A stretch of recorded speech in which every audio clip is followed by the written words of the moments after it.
دیکھیں تو اش کر اٹھے. ان پہلی صف کے زاہدوں کو دیکھو گے نا تو جب سب سے پہلے نام گنو گے تو ان میں ایک نام حضرت عمر فاروق کا بھی ملے گا. معاذ اللہ ثم معاذ اللہ نقل کفر نہ باشد. کچھ لوگ ایسے بھی ہیں رفس زدہ اور ایسے لوگ جنہوں نے معاذ اللہ ثم معاذ اللہ صحابہ کے بارے میں جن کی رائے ٹھیک نہیں. آپ حیران ہوں گے کہ جو معاذ اللہ ثم معاذ اللہ حضرت عمر کے بارے میں رائے ٹھیک نہیں نہ رکھتے.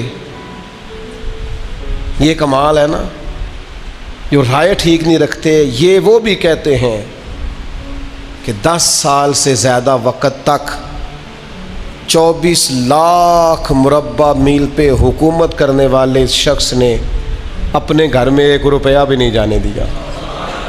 آپ اسے چھوٹی بات سمجھتے ہیں؟ دین اسلام اپنے ماننے والوں کو یہ سبق دیتا ہے کہ دنیا میں زندگی ضرور گزاریں، اللہ تعالیٰ کی عطا کردہ نعمتوں سے نفع ضرور اٹھائیں، اچھا لباس پہنیں، اچھا کھانا کھائیں، رزق اگر حلال ہو تو اچھا گھر بنائیں، لیکن دنیا سے دل نہیں لگانا. اپنی طبیعت کے اندر صرف دنیا کے مال کی محبت ہی کو جگہ نہیں دینی. کمر سیدھی رکھنے کے لیے کھانا کھایا جاتا ہے اور ستر چھپانے کے لیے لباس پہنا جاتا ہے اور سر چھپانے کو چھت بنائی جاتی ہے. مقصد زندگی روٹی کھانا نہیں، مقصد حیات اعلیٰ لباس پہننا نہیں، اسی میں کھو جانا، اسی میں زندگی گزار دینا اور ہر وقت مال کو کیسے بڑھانا ہے، شہرت کیسے حاصل کرنی ہے، دنیا میں نام کیسے کمانا ہے، اس میں پوری طرح اپنے آپ کو ملوث کر لینا، الجھ جانا، یہ انسان کو تاریک رستوں میں لے جاتا ہے. سب سے بڑا نقصان یہ ہوتا ہے کہ دل سخت ہونے لگ جاتا ہے. مفاد پرستی کی وجہ سے انسان صرف لالچ کے ساتھ انسانوں سے پیار کرتا ہے، اس کے اخلاص کے رشتے آہستہ آہستہ ختم ہونے لگتے ہیں اور اسے خود محسوس ہوتا ہے کہ یار میری زندگی کوئی خاص معنی نہیں رکھتی. میں ایک ایسا شخص ہوں جس کا کام ہی صرف پیسہ کمانا ہے، جس کا کام ہی صرف دنیا میں نام پیدا کرنا ہے. کوئی معنویت نہیں، حساسیت نہیں، کیفیات سے خالی ہو جاتا ہے بندہ. اللہ تعالیٰ نے قرآن مجید کے اندر اس حقیقت کو بیان کیا. ارشاد فرمایا المال والبنون زینت الحیات الدنیا. فرمایا مال اور اولاد یہ جیتی دنیا کا سنگھار ہے. مال اور بیٹے، مال اور اولاد یہ حسن ضرور ہیں پر جب تک بندہ زندہ ہے اتنی دیر تک. یہ جتنی آپ اور میں خود اندازہ کر لیں کہ زندگی کتنی کو لمبی ہے اور کتنی کو لمبی ہوتی ہے آج کل. فرمایا یہ اتنی دیر تک زینت ہے جب تک انسان زندہ ہے. والباقیات الصالحات، اور فرمایا باقی رہنے والے تو نیک عمل ہیں. جو چیزیں باقی رہیں گی، جن کا اجر ملے گا، جو قیامت میں سامنے آئیں گی، وہ صالحات ہیں. والباقیات الصالحات خیر عند ربک، اور فرمایا باقی رہنے والی جو اچھی باتیں ہیں، جو اچھا عمل ہے، اس کا ثواب تمہارے رب کے پاس ہے. اور صرف ثواب نہیں، ثوابا و خیر عملا، اور وہ بڑی ہی بہتر چیز ہے جو اللہ کی بارگاہ میں، وہ بہترین تحائف ہے تمہارے لیے جو قیامت میں ملیں گے. نبی کریم صلی اللہ تعالیٰ علیہ وسلم نے نا لوگوں کے سامنے دنیا کی بے ثباتی کو بیان فرمایا. حضور نے اپنے غلاموں کو یہ سبق دیا ہے کہ تم تھوڑی دیر کے لیے دنیا میں آئے ہو، اور اپنے لیے بھی سرور کائنات علیہ السلام نے یہی پسند فرمایا. فرمایا میں کوئی تمہاری دنیا سے نفع اٹھانے نہیں آیا، تھوڑی دیر وقت گزارنے، ڈیوٹی کرنے آیا ہوں، پھر اللہ کے حضور چلے جانا. اور امت کو بھی یہ سبق دیا کہ مسافروں کی طرح، راہگیروں کی طرح تم نے وقت گزارنا ہے. تم نے اس طرح کا ماحول نہیں بنانا کہ تم سمجھو کہ صرف ایک ہی جہان ہے، اس کے بعد معاذ اللہ کوئی زندگی ہی نہیں ہے. ایک زندگی اس کے بعد ہے. مرنے کے بعد جو اللہ تعالیٰ جنت میں بندے کو انعامات عطا کرے گا، اس کے لیے جد و جہد کرنا۔ حضرت مولا علی شیر خدا رضی اللہ تعالیٰ عنہ روایت فرماتے دو قسم کے بیٹے ہوتے ہیں، ایک دنیا کا بیٹا ہوتا ہے، ایک آخرت کا بیٹا ہوتا ہے۔ فرمایا دنیا کے بیٹے نہ بننا، آخرت کے بیٹے بننا۔ اور نبی کریم علیہ السلام نے فرمایا وہ لعنتی ہے جو درہم و دینار کا بندہ بن گیا ہے۔ بندہ تو اللہ کا بننا چاہیے تھا، لیکن اس نے لعنت کٹھی کی ہے، یا درہم کا بندہ بن گیا یا دیناروں کا بندہ بن گیا، یعنی مال دولت سونا چاندی اس کا بندہ بن گیا، حالانکہ اسے اللہ کا بندہ بننا چاہیے۔ اتنا اپنے آپ کو لالچی کر لینا، اتنا حریص کر لینا کہ مطلب سارا کچھ ہی دولت بن گئی، ہر چیز کو دولت کے نقطہ نظر سے دیکھنا شروع کر دیا۔ اس قدر زیادہ لوگ الجھ گئے کہ قرآن مجید نے کہا الہاکم التکاثر حتی زرتم المقابر، فرمایا تمہیں غافل کر دیا ہے مال کے لالچ نے، یہاں تک کہ تم نے قبروں کے منہ دیکھ لیے، یعنی مرتے دم تک صرف پیسہ اکٹھا کیا ہے، صرف اور صرف اپنی ذات کے فروغ کے لیے، اپنے میک اپ کے لیے، اپنے آپ کو بنانے سنوارنے دکھانے نام پیدا کرنے میں وقت ضائع کر دیا۔ اور یہ بہت بڑا مسئلہ ہے ہمارے دور کا، ہم اپنے ذاتی قد کو اونچا کرتے رہتے ہیں ہر وقت، میرا نام ہو جائے، کو پتہ چل جائے کوئی، اور سیانے بندے، معاملہ فہم بندے، مدبر آدمی، ایسا نہیں کہ بے وقوف ہیں، سمجھدار ہیں، لیکن بیچارے تصویروں کے چکر میں پڑے ہوئے ہیں، فوٹو بازی کر رہے ہیں۔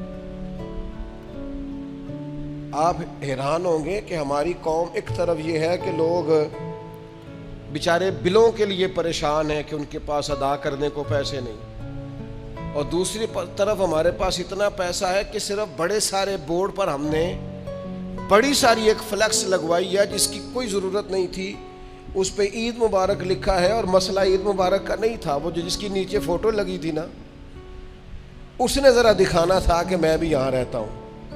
یہ کیا ہے بھلا؟ یہ وہ نفس کی تسکین ہے، یہ وہ قرار ہے کہ جس کے پیچھے تھک گئے لوگ، یعنی کو تھوڑی تعریف کر دے دل ٹھنڈا ہو گیا، سکون آ گیا، وہ ذرا پتہ چل گیا 10 آدمی مجھے ان پہلی صف کے زاہدوں کو دیکھو گے نا، تو جب سب سے پہلے نام گنو گے تو ان میں ایک نام حضرت عمر فاروق کا بھی ملے گا۔ معاذ اللہ ثم معاذ اللہ، نقل کفر نہ باشد۔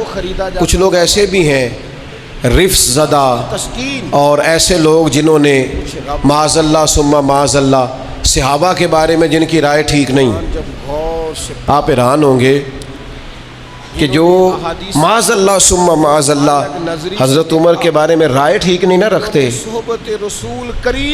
یہ کمال ہے نا، جو رائے ٹھیک نہیں رکھتے، یہ وہ بھی کہتے ہیں کہ 10 سال سے زیادہ وقت تک 24 لاکھ مربع میل پہ حکومت کرنے والے شخص نے اپنے گھر میں 1 روپیہ بھی نہیں جانے دیا۔ آپ اسے چھوٹی بات سمجھتے ہیں؟ بہتا دریا ہو اور بندہ کہے نہیں میں نے خشک رہنا ہے، یہ کیسے ہو سکتا ہے؟ یعنی کٹر مخالف بھی کہتا ہے کہ نہ مال خزانہ میں سے کوئی عمر کی جیب میں آیا ہے، نہ عمر فاروق کی اولاد کی جیب میں آیا، انہوں نے آنے دیا ہی نہیں۔ وہ جو زہد تھا نا، ذہن بن گیا تھا کہ دنیا نہیں کٹھی کرنی، آخرت بچانی ہے۔ اور یہ ایک بات اور بھی ذہن میں رکھ لیں، زہد سے مراد یہ نہیں کہ بندے کی جیب میں کوئی شے نہ ہو تو پھر وہ زاہد ہوتا ہے۔ حضرت سلیمان بھی زاہد تھے، پر انہوں نے دنیا پر حکومت کی ہے۔ زاہد تھے جناب یوسف علیہ السلام بھی، پر حکمران بھی تھے۔ کوئی نہیں ملے گا اتنا بڑا زاہد جتنے بڑے زاہد اور پرہیزگار حضرت عثمان غنی تھے، پر گھر میں لاکھوں کروڑوں پڑے رہتے تھے۔ پیسہ ہونا اور بات ہے، لیکن دل پیسے سے لگا ہونا یہ اور بات ہے۔ حضرت عمر رضی اللہ تعالیٰ عنہ کی زندگی ساری پڑھ لو اور غور سے پڑھ لو، معاذ اللہ کوئی ناقدانہ انداز میں بھی پڑھ لے، مخالف آئے میدان میں، ایک بات ماننی پڑے گی کہ دائیں بائیں آگے پیچھے دولتیں پھرتی رہیں، پر فاروق اعظم کی نظر کو دولت لبھا نہیں سکی، ان کا دھیان سیدھا یا بیت اللہ شریف کی طرف رہا ہے یا گنبد خضرا والے محبوب کی طرف رہا ہے، لبھایا نہیں کسی چیز نے، نہ کوئی چیز قریب آ ہی نہیں سکی۔ حضرت سعد بن ابی وقاص رضی اللہ تعالیٰ عنہ کا ایک قول ہے، اور درجنوں بیسیوں سینکڑوں باتوں اور کتابوں کا نچوڑ ہے۔ حضرت سعد بن ابی وقاص رضی اللہ تعالیٰ عنہ بیان کرتے ہیں، مصنف ابن ابی شیبہ میں موجود ہے، حضرت سعد بن ابی وقاص کہتے ہیں مجھے اللہ کی قسم عمر کوئی ہم سے مقدم آدمی نہیں تھے، لیکن درجہ بہت زیادہ لے گئے، کو پہلے نہیں آئے، ان سے پہلے بھی لوگ آئے، کوئی زیادہ آگے بڑھ کے زیادہ کام نہیں کیا۔ یہ صحیح سند سے مصنف ابن ابی شیبہ میں موجود ہے۔ حضرت سعد بن ابی وقاص کہتے ہیں اللہ کی قسم ایک بات تھی جس کی وجہ سے عمر صاحب سے آگے نکل گئے۔ حضور وہ کیا؟ فرمانے لگے عمر نے دنیا داری سے دل نہیں لگایا، مال سے، لالچ سے، حرص سے، ہوس سے دور رہے عمر، ان کی دنیا سے بے رغبتی ان کو آگے لے گئی۔ اور یارو دانش مندان دا کم نہیں، دل دنیا تے لانا، اس ووٹی تے لکھ خامد کیتے۔ درویش سے پوچھا حضور، کہنے لگے حضور یہ زمین میری ہے، تو ہنس پڑے، کہنے لگے تیرے سے پہلے کس کی تھی اور تیرے بعد کس کی ہوگی؟ دانش مندان دا کم نہیں، دل دنیا تے لانا، اس ووٹی تے لکھ خامد کیتے، جو کیتا سو کھانا۔ تو کھا جاتی ہے، روز نیا خامد کرتی ہے یہ دنیا، ہر روز نیا حکمران بناتی ہے۔ آپ کے ملک میں کئی وزیر اعظم ہیں جو زندہ ہیں، پوچھتا کوئی نہیں، کئی صدور رہ چکے ہیں، زندہ ہیں، پوچھتا کوئی نہیں۔ دنیا کا جو سب سے بڑا عہدہ تھا بظاہر وہ ملا ہے، لیکن حال کیا ہے؟ کچھ بھی نہیں۔ جب تک کرسیوں پہ تھے حیثیت اور تھی، کرسی سے اترے تو حیثیت۔ حضرت عمر کی زندگی کا بڑا سبق یہ ہے کہ دنیا سے بے رغبت ہو جاؤ، جو تمہارا ہے بس وہی تم نے حاصل کرنا ہے۔ آنے والی نسل کو بھی حرص، ہوس، لالچ، مفاد پرستی پہ نہ لگاؤ۔ آپ نے ناراض نہیں ہونا، چند دن پہلے مجھے ایک یونیورسٹی میں بلایا گیا لیکچر کے لیے، تو کہنے لگے جی مین آپ نے بات چھیڑنی ہے، بالکل مین۔ آخر کیا وجہ ہے کہ پڑھے لکھے سمجھدار اتنی بڑی ڈگریاں اور پھر لوگ غلط طرف نکل جاتے ہیں؟ تو میں نے کہا مجھے زیادہ تو نہیں پتا، لیکن ہم جب پڑھتے تھے نا تو جس بچے سے پوچھتے تھے نا، زیادہ بچے یہی کہتے تھے بڑے ہو کے کیا بنو گے؟ کہتے میں نے ڈاکٹر بننا ہے اور مخلوق کی خدمت کرنی ہے، زیادہ تر یہی کہتے تھے۔ وہ بڑے ہو کے ڈاکٹر تو بن گئے پر اگلا لفظ بھول گئے، ڈاکٹر بن گئے وہ، لیکن مخلوق کی خدمت کرنی ہے یہ وہ۔ پھر انہوں نے چونکیاں رکھی ہیں 2-3، ایک پہ فیس جمع کرا لو، ایک آگے آ جاؤ، یہ اتنے پیسے مشورے کے ہیں، یہ پھر دوائی بھی وہاں سے لینا جہاں سے میں نے کہی ہے، ٹیسٹ بھی اس لیبارٹری سے کرانا جو سب کی بات نہیں کرتا، لیکن جو ہے وہ بہرحال ہے۔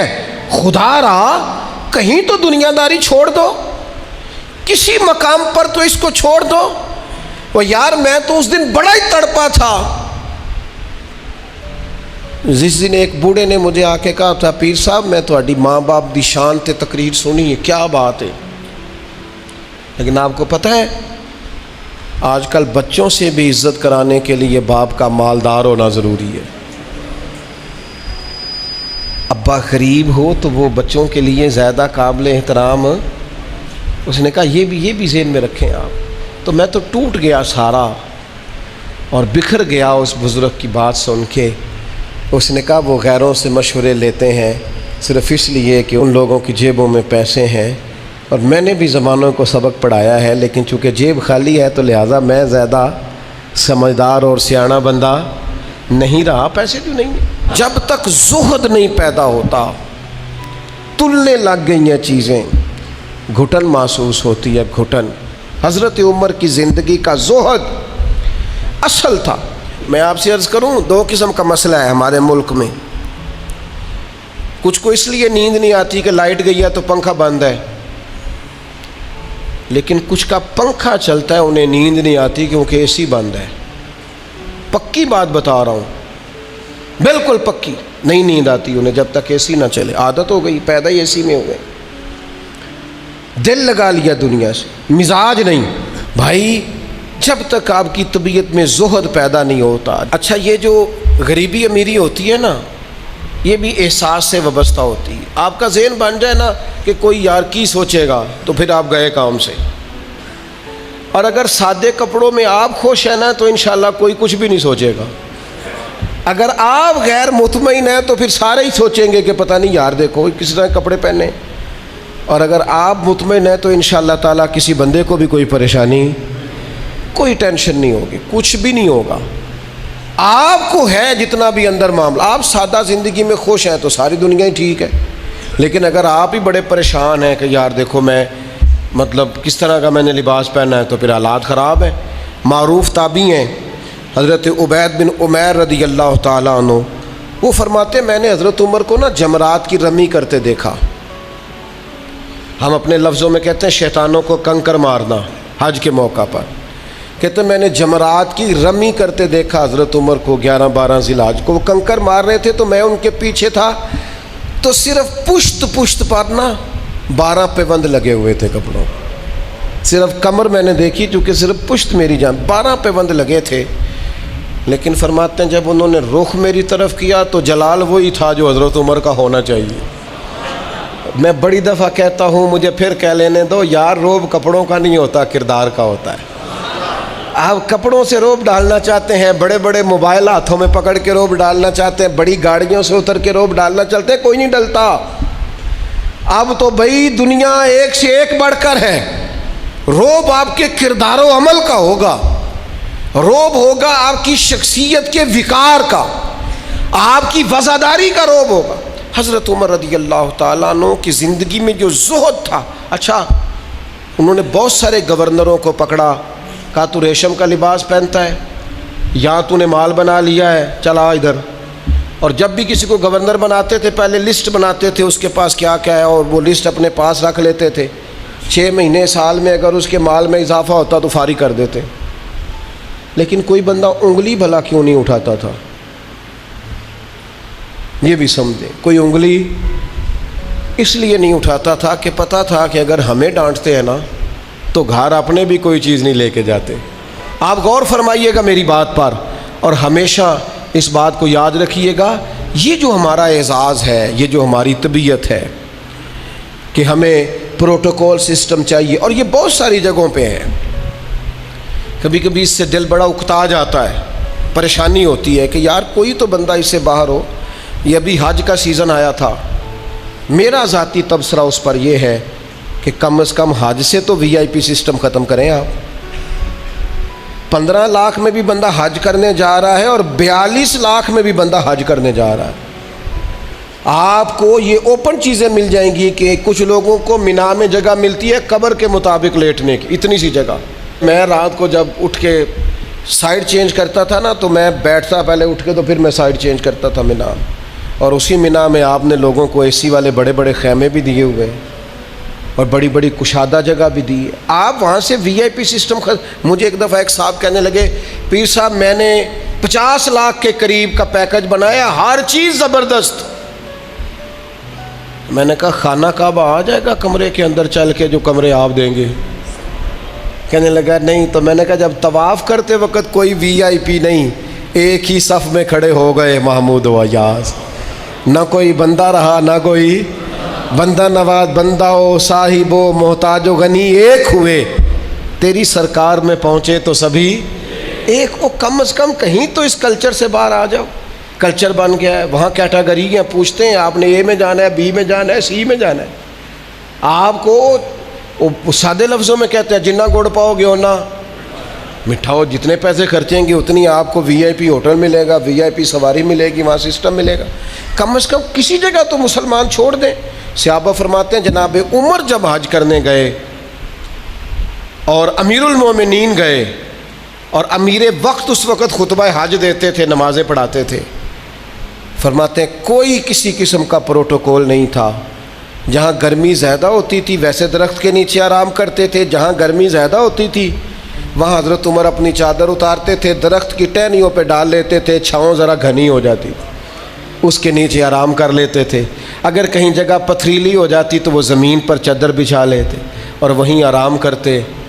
اور ایک نقطہ میرے ذہن میں آیا ہے، میں آپ کی خدمت میں عرض کر رہا ہوں. میرا خیال ہے کہ جب امیر وقت اس طرح کا ٹائم گزارتا ہے تو پھر غریبوں کو بھی غریبی یاد نہیں رہتی، پھر کلچر ہی بدل جاتا ہے ملک کا. پھر کوئی بندہ شکوہ نہیں کرتا، وہ سمجھتا ہے یار مطلب جب ہمارا امیر اس طرح ہے. لیکن جناب امیر صاحب اتریں گاڑی سے اور 4 چھتڑیاں ان کے سامنے کر دی جائیں اور ہٹو بچو اور پیچھے ہٹ جاؤ کا رنگ ہو، پھر کیفیات کچھ اور ہوتی ہیں. اپنی زندگی کو سادہ کریں، اپنے اٹھنے بیٹھنے کو سادہ کریں، اپنی غذاؤں کو سادہ کریں، اپنی ملاقات سے تکلف نکال دیں. آپ کیا ہیں، کچھ ہیں، کوشش کریں کہ اند اللہ اچھے مومن بننے کی کوشش کریں. باقی اس کلچر سے جتنا آپ اپنے آپ کو بچائیں گے سوسائٹی میں خوبصورتی پیدا ہوگی. عمر جیسا بندہ 24 لاکھ مربع میل کا حکمران اور شاہ روم کو خط لکھ کے کہتا ہے میں منت نہیں کرتا، میں حکم دیتا ہوں. اتنا تگڑا بندہ. جنگ قادسیہ کے لیے حضرت سعد بن ابی وقاص کو بھیجا، فتوح شام پڑھ کے دیکھیں. حضرت عمر بڑے پریشان ہیں، اتنے دن ہو گئے کوئی رپورٹ ہی نہیں آئی. اب تو موبائل ہے نا، 1 منٹ کی رپورٹ لیں آپ، بلکہ آپ 1 منٹ کی فوٹو لیں، آپ رپورٹ تو دور رہ گئی. حضرت عمر فاروق رضی اللہ تعالیٰ عنہ بڑے پریشان ہیں کہ قادسیہ میں حضرت سعد بن ابی وقاص کے ساتھ لوگ جہاد کرنے گئے، رپورٹ کوئی نہیں آ رہی. اتنے پریشان تھے کہ باہر نکل کے نا اس رستے پہ بیٹھ جاتے جو رستہ قادسیہ کی طرف سے آتا تھا. جو بھی آتا جاتا پوچھتے جنگ کے کیا حالات ہیں. ادھر جب اللہ نے فتح دے دی نا تو حضرت سعد بن ابی وقاص رضی اللہ تعالیٰ عنہ نے ایک قاصد کو خط دے کے بھیجا. کہنے لگے عمر کے پاس جاؤ، انہیں اطلاع دو کہ الحمدللہ اللہ نے اسلام کو فتح عطا کر دی. یہ حضرت عمر کو جا کے دینا. وہ بڑے پریشان ہوں گے. وہ جو اس زمانے میں اس طرح ہوتا تھا کہ کئی دور دور سے صحابہ جو دوسرے شہروں کے ملکوں کے رہنے والے ہوتے تھے وہ بھی آ کے شامل ہو جاتے تھے جہاد میں. کوئی 1 دفعہ مدینے آیا، کوئی 2 دفعہ آیا، پھر اپنے اپنے علاقوں میں. بہت سارے لوگوں نے زیادہ دفعہ حضرت عمر کو دیکھا بھی نہیں تھا. وہ جو قاصد خط لے کے آیا تھا نا، اس نے 1 دفعہ دیکھا تھا. حضرت عمر بوڑھے ہو گئے، وہ پہچانتا نہیں تھا. ادھر سے وہ خط لے کے آ گیا. حضرت عمر مدینے سے باہر نکل کے اس روڈ پہ بیٹھے تھے جو قادسیہ سے آتا تھا. جب اس آدمی کو آتے دیکھا تو حضرت عمر اٹھ کے کھڑے ہو گئے، فرمانے لگے قادسیہ سے آ رہے ہو؟ اپنے ایمان کی آبیاری کے لیے ہمارے چینل وائس آف ARQ کو سبسکرائب کریں، ویڈیو کو دوسروں کے ساتھ شیئر کریں. نیکی کی بات آگے پہنچانا عبادت ہے.